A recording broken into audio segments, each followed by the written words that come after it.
Hello everyone and welcome back to our YouTube channel Savvy Forensics। So friends, आज के इस video में हम बात करने वाले हैं फोरेंसिक टॉक्सिकोलॉजी के 31st पार्ट पर और यहाँ पर हम देखेंगे ऑयल ऑफ विट्रियोल के बारे में। ठीक है, वैसे जो हमारा रूटीन बेसिस रहता है, वीकली बेसिस पर हमारा हर एक वीक में टॉपिक आपका चेंज होता रहता है। मतलब एक वीक में आपका टॉक्सिको रहता है, एक वीक में आपका डॉक्यूमेंट्स रहता है। तो उस तरह से सीक्वेंस के अकॉर्डिंग आज डॉक्यूमेंट का वीडियो आना चाहिए था, बट कुछ प्रॉब्लम्स की वजह से बेसिकली जो लास्ट वीक था तो वहाँ पर हमारा एक टॉक्सिको का वीडियो रह गया था, वो अपलोड नहीं हो पाया था। दूसरी चीज़ ये है कि आज डॉक्यूमेंट की पीपीटी नहीं बन पाई है। ठीक है, तो इसी वजह से मैंने जो पिछले वीक का रह गया था आपका एक वीडियो, तो वो मैं आज अपलोड कर रही हूँ।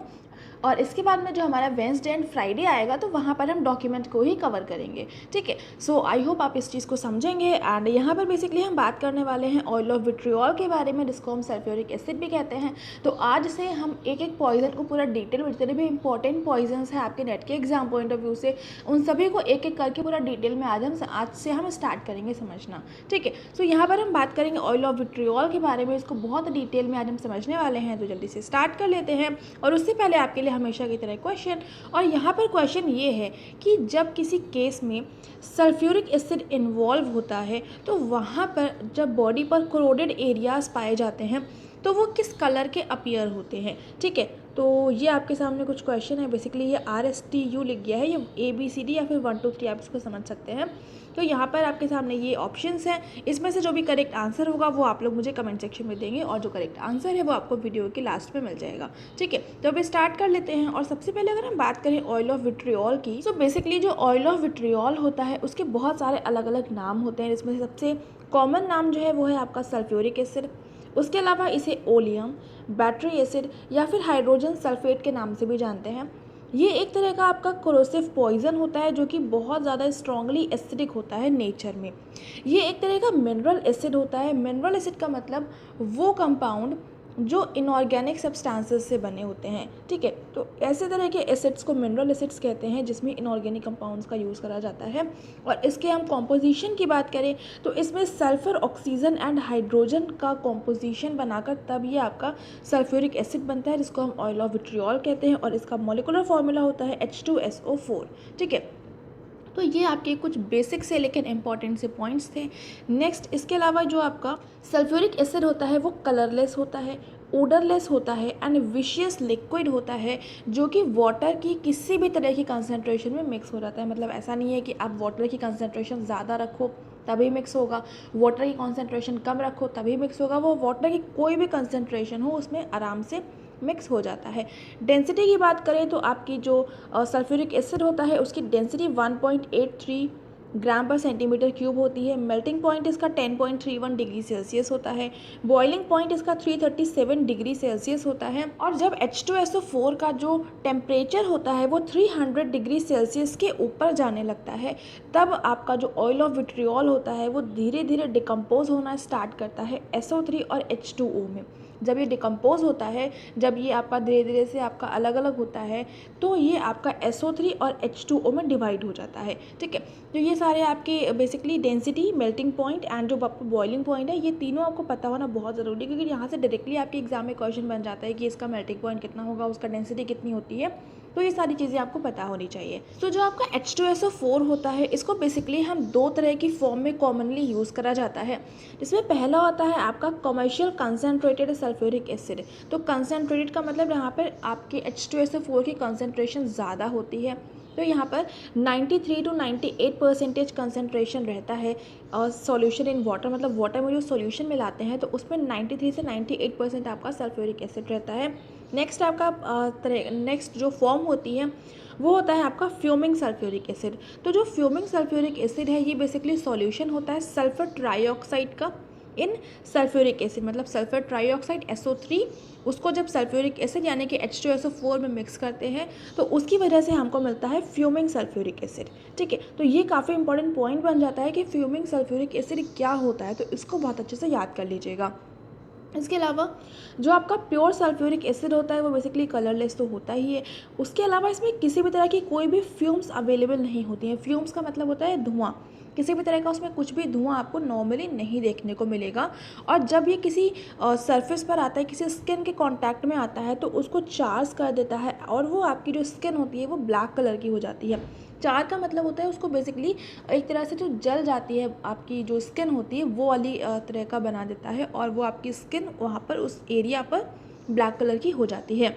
इसके अलावा जो आपका कमर्शियल सल्फ्यूरिक एसिड होता है, इसके अगर हम नॉर्मल कलर की बात करें तो ये आपका डार्क कलर का होता है और जनरली ये आपका ब्राउन कलर का देखने को मिलता है, क्योंकि इसमें बहुत सारी इम्प्योरिटीज़ अवेलेबल होती हैं। इम्प्योरिटीज़ के फॉर्म में इसमें लेड सल्फेट होता है, आर्सेनिक होता है और नाइट्रिक एसिड होता है। इसी की वजह से जो आपका कमर्शियल सल्फ्यूरिक एसिड होता है वो आपका कलरलेस ना होकर वो आपका डार्क कलर का या फिर ब्राउन कलर का होता है। ठीक है, इसके अलावा यहाँ पर जो आपका H2SO4 होता है, इसकी जगह पर इसका एक वेरिएंट होता है H2S2O7। इसको हम कहते हैं पायरोसल्फ्यूरिक एसिड या फिर इसका दूसरा नाम होता है नॉर्डोसन एसिड। ठीक है, ये एक तरह का आपका stronger brown oily and fuming liquid होता है जिसका यूज़ करा जाता है इंडिगो के मैन्युफैक्चर में। इसके अलावा जो आपका सल्फ्यूरिक एसिड होता है, इसका जो जनरली यूज़ करा जाता है वो आपका क्लोरीन के प्रिपरेशन में किया जाता है, जिसकी हेल्प से जो मेटल्स होते हैं वो डिज़ोल्व हो जाते हैं। उसके अलावा जो आपके ड्रेन्स होते हैं उनको क्लीन करने के लिए यूज़ किया जाता है। ड्रेन का मतलब जो आपकी जहाँ पे वाटर का ड्रेनेज होता है, ठीक है, तो उसको क्लेंजिंग उसको ड्रेन्स बोलते हैं, तो उसको क्लीन करने के लिए यूज़ किया जाता है। और उसके अलावा कुछ मेडिसिनल पर्पज़ से भी इसका यूज़ करा जाता है। और ये बेसिकली आपका जो ऑयल ऑफ विट्रियोल होता है ये ग्लिसरीन की जैसे दिखाई देता है या फिर कैस्टर ऑयल के जैसे दिखाई देता है। इन दोनों में से आपकी इनकी तरह की रिजेम्बलेंस होती है, जिसकी वजह से यहाँ पर थोड़ा सा आपका अगर तीनों को साथ में रख दिया जाए तो वहाँ पर कन्फ्यूजन क्रिएट हो सकता है। तो इसी वजह से जो ऑयल ऑफ विट्रियोल के केसेस होते हैं कई बार एक्सीडेंटल देखने को मिलते हैं, क्योंकि अगर तीनों चीज़ों को साथ में रखा हुआ या फिर किसी को नहीं पता है कि वो एसिड है और वो समझ रहे हैं कि वो ग्लिसरीन है या फिर कैस्टर ऑयल है, तो उस कंडीशन में उनको डाउट हो सकता है कि कौन सा है, और वो गलती से अगर कहीं H2SO4 को उठा लेते हैं तो उस कंडीशन में अगर उसका कहीं से उन्होंने यूज़ कर लिया तो वो आपका बेसिकली एक्सीडेंटल केस के अंदर इंक्लूड होता है। ठीक है, तो ये चीज़ होती है। और इसके अलावा यहाँ पर भी हम बात कर लेते हैं जो इसके साइन एंड सिम्टम्स होते हैं उनके बारे में। सो बेसिकली जो आपके H2SO4 के कॉमन या फिर हम इनके साइन एंड सिम्टम की बात करें तो सबसे पहले तो ये टिश्यू का डिहाइड्रेशन कर देते हैं। डिहाइड्रेशन का मतलब होता है कि जो वाटर अवेलेबल होता है उसको कम्प्लीटली आपका ख़त्म कर देते हैं, वो वेपराइज हो जाता है। ठीक है, तो टिश्यू का डिहाइड्रेशन हो जाता है और साथ में कार्बनाइजेशन भी करते हैं। कार्बनाइजेशन का मतलब जो आपका चारिंग होती है वो चीज़। नेक्स्ट, ये आपका बर्निंग पेन कॉज करते हैं। अगर H2SO4 आपकी ओरल कैविटी से आपकी बॉडी में एंटर करा है तो आपका बर्निंग पेन होगा माउथ में, थ्रोट में, ईसोफेगस, स्टमक में। इसके अलावा अगर वॉमिट आपको क्राइम सीन पर देखने को मिलती है तो उसका जो कलर होगा वो ब्राउन होगा या फिर ब्लड स्टेन्ड होगा। साथ में ये जो आपकी इस कंडीशन में जो आपकी जो भी डेड बॉडी होती है या फिर जो भी इंडिविजुअल की बॉडी के अंदर H2SO4 का इंटेक हुआ है, इंजेक्शन हुआ है, तो उसकी जो टंग होगी वो स्वॉलन होगी। मतलब वो जो टंग होती है वो आपकी थोड़ी सी स्वेलन आपको दिखने को मिलेगी और साथ में उसके ऊपर आपको एक वाइट कलर की कोटिंग नज़र आएगी। ठीक है, जो इस कंडीशन में टीथ होते हैं वो चौकी वाइट हो जाते हैं और डिप्राइव्ड ऑफ पॉलिश, मतलब जितना भी उसके ऊपर इनेमल वगैरह अवेलेबल होता है वो सारा डिस्ट्रॉय हो जाता है और बिल्कुल चौक का जो कलर होता है वाइट कलर का उस कलर के देखने लगते हैं। और जो आपके जो टीथ होते हैं वो थोड़े बहुत फ्रेजाइल से हो जाते हैं। ठीक है, लिप्स जो होते हैं इस कंडीशन में वो सॉलिन हो जाते हैं और यहाँ पर एक्सकोरिएशन, ये दोनों कंडीशन आपको लिप्स में देखने को मिलती है। ठीक है, नेक्स्ट आपका है ब्राउन और ब्लैक स्ट्रिक। सो बेसिकली इससे पहले जब मैंने आपको बताया था तो वहाँ पर मैं आपको एक ट्रिकल मार्क्स बताए थे। ट्रिकल मार्क्स जो होते हैं TRICKLE। ठीक है, तो ये जो मार्क्स होते हैं ये बेसिकली आपको H2SO4 की कंडीशन में देखने को मिलते हैं। यहाँ पर जो आपका जो टिश्यूज़ होते हैं वो आपके डिस्ट्रॉय होने की वजह से जो लिक्विफिकेशन उनका होता है तो वो ड्रॉप करके आपकी बॉडी पर नीचे तक आते हैं। ठीक है, तो वो आपका जो फ्लो होता है उसको ट्रिकल मार्क्स कहते हैं और उसी का आपको ब्राउन और ब्लैक कलर की एक आपको स्ट्रीक देखने को मिलती है, एक आपको आपकी बॉडी पर लाइन देखने को मिलती है। वही चीज़ लिखी हुई है, action of acid flowing from angle of mouth, chin, front of neck. ठीक है, तो ये सारी चीज़ें आपका वही ट्रिकल मार्क्स को एक्सप्लेन करता है। नेक्स्ट आपका वॉमिटिंग होगी ऐसी कंडीशन में और हाइपर सलाइवेशन का कंडीशन होगा। हाइपर सलाइवेशन का मतलब होता है कि बहुत ज़्यादा आपके माउथ में सलाइवा का क्रिएशन होगा, क्योंकि बहुत ज़्यादा आपका डिहाइड्रेशन की कंडीशन हो रही होती है, तो उस वजह से सलाइवा का क्रिएशन बहुत ज़्यादा होने लगता है धीरे धीरे। ग्लॉटिक ओडेमा देखने को मिलेगा, मतलब जो आपकी ग्लॉटिस होती है उसमें एक तरह से स्वेलिंग आपको देखने को मिलती है। और जो आपका गैस्ट्रोइंटेस्टिनल ट्रैक्ट है तो उसमें परफोरेशंस देखने को मिलते हैं। ठीक है, तो ये सारी चीज़ें कुछ आपके कॉमन साइन एंड सिम्टम होते हैं H2SO4 के। उसके अलावा अगर जो भी H2SO4 है वो आपकी नॉर्मली सरफेस पर कॉन्टैक्ट में आया है आपकी बॉडी के, तो वो जो स्किन होती है उसको कम्प्लीटली डिस्ट्रॉय कर देते हैं। वो आपका पूरा रेड लाइन की डिमार्केशन आपको देखने को मिलता है, जो स्किन होती है वो पूरी तरह से जली हुई सी नज़र आती है। तो ये सारे कुछ आपके साइन एंड सिम्टम्स होते हैं। उसके अलावा यहाँ पर बेसिकली जो H2SO4 होता है, तो जब वो कांटेक्ट में आता है आपकी स्किन के, तो जो प्योर सल्फ्यूरिक एसिड होता है वो सीवियर केमिकल बर्न कॉज करता है, मतलब केमिकल बर्न वाली कंडीशन लाता है। और साथ में जो सेकेंडरी कंडीशन होता है, मतलब पहले नंबर पे जो प्राइमरी होगा वो आपका केमिकल बर्न होगा, सेकेंडरी जो होता है वो आपका थर्मल बर्न कॉज करता है ड्यू टू डिहाइड्रेशन। ठीक है, इसके अलावा कई बार अगर स्मॉल अमाउंट का भी प्योर एसिड आपकी बॉडी के अंदर गया है या आपकी बॉडी के कांटेक्ट में आया है तो वो भी बहुत डेंजरस होता है। मतलब ऐसा नहीं है कि जब तक ज़्यादा अमाउंट नहीं होगा तब तक वो डेंजरस नहीं होगा। अगर बहुत माइन्यूट सा, मतलब बहुत थोड़ा सा भी अमाउंट का कांटेक्ट में आया है आपकी बॉडी में H2SO4, तो वो बहुत ज़्यादा डेंजरस हो सकता है। ठीक है, अभी इसकी हम बात कर लेते हैं जो फेटल डोज या फेटल पीरियड होता है उसके बारे में। तो जो आपका H2SO4 होता है उसकी जो फेटल डोज होती है वो अप्रॉक्सीमेटली 10 to 15 ml मानी जाती है। वो भी डिपेंड करती है कि कितना कंसनट्रेट है H2SO4, उसकी क्वांटिटी कितनी है उन चीज़ों पे। ठीक है, बट ऑन एन एवरेज आपका 10 to 15 ml रहता है। बट ऐसा नहीं है कि इतने ही आपकी, जब तक इतनी डोज नहीं होगी तब तक आपकी डेथ नहीं हो सकती है, क्योंकि यहाँ पर काफ़ी सारे केसेस ऐसे भी देखे गए हैं जहाँ पर आपकी जो H2SO4 जब बॉडी में इंजेस्ट किया है तो सिर्फ 3.5 ml की ही डोज गई है, बट उस कंडीशन में भी डेथ वाले केसेस देखे गए हैं। ठीक है, तो ये एक आपको ऑन एन एवरेज है, बट ऐसा नहीं है कि इससे कम अगर आपका डोज होगा तो उस कंडीशन में वो आपका फेटल नहीं होगी, उसमें आपकी डेथ नहीं होगी, ऐसा बिल्कुल भी नहीं होता है।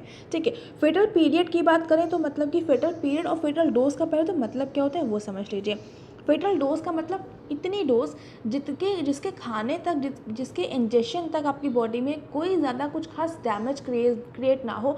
जब वो लिमिट आके पहुंच जाती है कि इतनी फेटल डोज है, तो उसके बाद में अगर उससे भी ज़्यादा बढ़ जाता है या उतने तक पहुँच जाते हैं तो उसके बाद में वो अपना डिलीटेरियस इफेक्ट बहुत ज़्यादा शो करता है।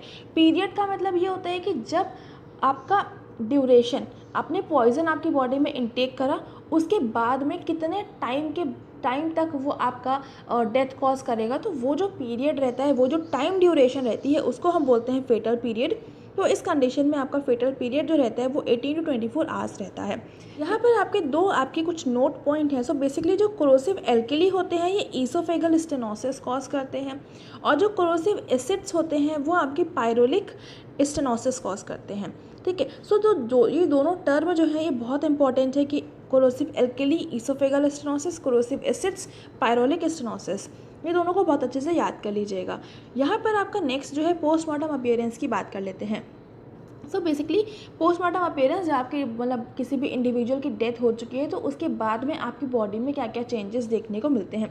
सो यहाँ पर जो क्रोडेड एरियाज़ आपको देखने को मिलते हैं तो वो आपके ब्राउन कलर के या फिर ब्लैक कलर के स्पॉट्स देखने को मिलते हैं, मतलब ब्राउन ब्लैक कलर के आपको स्पॉट देखने को मिलते हैं। और ये जो क्रोडेड एरियाज़ होते हैं बेसिकली आपके माउथ, लिप्स, स्किन या फिर म्यूकस मेम्ब्रेन आपके जनरली इस जगह पर आपको देखने को मिलते हैं। स्टमक जो होता है अगर आपकी बॉडी के अंदर इंटर कर चुका है तो स्टमक आपका परफोरेटेड होगा, मतलब कि उसे बहुत सारे होल्स आपको देखने को मिलेंगे विद ब्लैकनिंग और कोलैप्स्ड, मतलब जो आपका स्टमक होगा उसमें बहुत सारे होल होंगे, ब्लैक कलर का होगा और कोलैप्स आपको देखने को मिलेगा, और डार्क ब्राउन कलर के ग्रोमस लिक्विड भी आपको वहाँ पर देखने को मिलेगा, क्योंकि वहाँ पर क्या होता है जो ब्लड होता है वो म्यूकस के साथ में मिलकर चेंज हो जाता है, और वो आपको मतलब जो आपका जब H2SO4 आपकी बॉडी में एंटर किया था तो उसने आपका ब्लड को चेंज करा और म्यूकस वगैरह को, तो उसके मिक्सचर से आपको डार्क ब्राउन कलर का ग्रोमस लिक्विड देखने को मिलता है। ठीक है, नेक्स्ट है आपका जो म्यूकस मेम्ब्रेन होती है उसमें बहुत सारे फोल्ड्स बन जाते हैं। पहले जब वो आपका H2SO4 आपके कांटेक्ट में आता है आपकी बॉडी के, तो वो उससे पहले जो म्यूकस मेम्ब्रेन होती है वो उसमें बहुत सारे फोल्ड्स बन जाते हैं। फिर उसमें स्वेलिंग होगी, फिर स्वेलिंग होती होती इतनी ज़्यादा हो जाती है कि वो फट जाती है जो आपकी म्यूकस मेम्ब्रेन होती है, ठीक है। तो ये आपका पूरा एक सीक्वेंस देखने को मिलता है। इसके अलावा यहाँ आपकी म्यूकस मेम्ब्रेन होती है, उसको जब रिमूव कर देते हैं तो उसमें जो अंडरलाइन कोट आपको अंडरलाइन जो लेयर आपको देखने को मिलती है वो आपको बिल्कुल रेड कलर की और बहुत ज़्यादा इंटेंसली इन्फ्लेम्ड देखने को मिलती है। साथ में जो लिवर और किडनी होती है उसमें फैटी चेंजेस देखने को मिलते हैं, और यहाँ पर जो स्मॉल इंटेस्टाइन और ड्यूडेनम होता है तो वहाँ पर पैचेस ऑफ कोरोजन और इन्फ्लेमेशन भी देखने को मिलता है। उसके अलावा जो ब्लड वेसल्स होती हैं तो उनके अंदर कोआगुलेटेड ब्लड भी देखने को मिलता है, ठीक है। तो ये सारे कुछ आपके पोस्टमार्टम अपीयरेंसेस होते हैं, तो इनको बहुत अच्छे से याद कर लीजिएगा। इनसे पहले कुछ आपके थे यहाँ पर, और इसके अलावा ये वाले आपके कुछ हैं, ठीक है। तो इनको अच्छे से समझ लीजिएगा। अभी हम बात कर लेते हैं इसके मेडिको लीगल इंपॉर्टेंस की। सो बेसिकली जो आपके H2SO4 वाले केसेस होते हैं जनरली आपके विट्रियोलेज के केस में देखने को मिलते हैं, जहाँ पर विट्रियोल थ्रोइंग होता है। अभी ये विट्रियोलेज क्या होता है ये ऑलरेडी इसका मैंने सेपरेट वीडियो बनाया था, आई होप आपको पता होगा। नहीं पता है तो वीडियो देख लीजिएगा, वहाँ से आपको सारे डाउट्स क्लियर हो जाएंगे। वहाँ पर हमने बहुत कुछ समझा था, ठीक है। उसके अलावा यहाँ पर एक्सीडेंटल केसेस कई बार देखने को मिलते हैं। सुसाइड के कंडीशन में इसको बहुत ही रेयर या बिल्कुल ना के बराबर देखा जाता है, क्योंकि सुसाइड में क्या रहता है कि अगर किसी को सुसाइड करना होता है तो वो ये सोचता है कि मैं कुछ ऐसी चीज़ को खाऊं जिससे मुझे ज़्यादा पेन ना हो। बट H2SO4 की कंडीशन में बहुत ज़्यादा बहुत इंटेंस पेन होता है, तो इस वजह से सुसाइड के पर्पज़ से H2SO4 के यूज़ करना बहुत ही ज़्यादा रेयर कंडीशन होती है, ठीक है।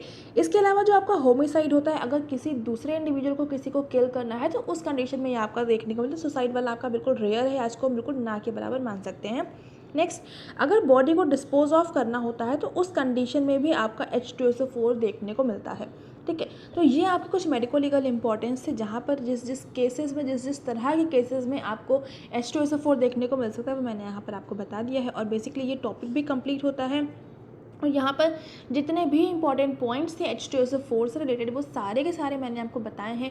हर एक पॉइंट पूरे वीडियो में बहुत इंपॉर्टेंट था, तो हर एक पॉइंट को बहुत अच्छे से देखकर समझकर अपने अकॉर्डिंग अपने नोट्स बना लीजिएगा, ठीक है। और बहुत अच्छे से हर एक चीज़ को याद करके अपने एग्ज़ाम की प्रिपरेशन करिएगा और बहुत अच्छे से अपना एग्ज़ाम करके आइएगा। वैसे तो अभी तो डिले हो चुका है, बट आपको इस चीज़ को पॉजिटिव वे में लेना चाहिए कि आपके पास और ज़्यादा टाइम आपको मिल गया है, तो आप अपने प्रिपरेशन को और ज़्यादा अच्छे से कर सकते हैं, ठीक है। तो ये वीडियो यहाँ पर एंड करते हैं, और ये आज के क्वेश्चन का जो आंसर है वो है ब्लैक ब्राउन स्पॉट्स। एंड आप हमें फॉलो कर सकते हैं हमारे फेसबुक पेज, हमारे टेलीग्राम चैनल एंड ब्लॉगर पर ज़रूर से विजिट करिएगा। अगर आप अपनी नेट की प्रिपरेशन को और ज़्यादा अच्छे से करना चाहते हैं, MCQ की प्रैक्टिस करना चाहते हैं, तो आप हमारे ब्लॉगर वेबसाइट पर ज़रूर से जाइएगा। टेलीग्राम चैनल को ज़रूर से ज्वाइन कर लीजिएगा, क्योंकि वहाँ पर आपको बहुत कुछ नया मिलता है। बहुत सारी PDFs हैं, बहुत सारी वैकेंसी नोटिफिकेशन वहाँ पर आपको अवेलेबल होती रहती हैं। और ये वीडियो पसंद आ रहा है तो इसको लाइक ज़रूर से कर देंगे, अपने फ्रेंड्स के साथ में शेयर कर दीजिएगा ताकि उन तक भी क्वालिटी कंटेंट पहुंच जाए। चैनल पर नए हैं तो चैनल को सब्सक्राइब करना बिल्कुल भी नहीं भूलेंगे, बेल आइकन प्रेस कर लेंगे for daily updates. And thank you so much for joining me here.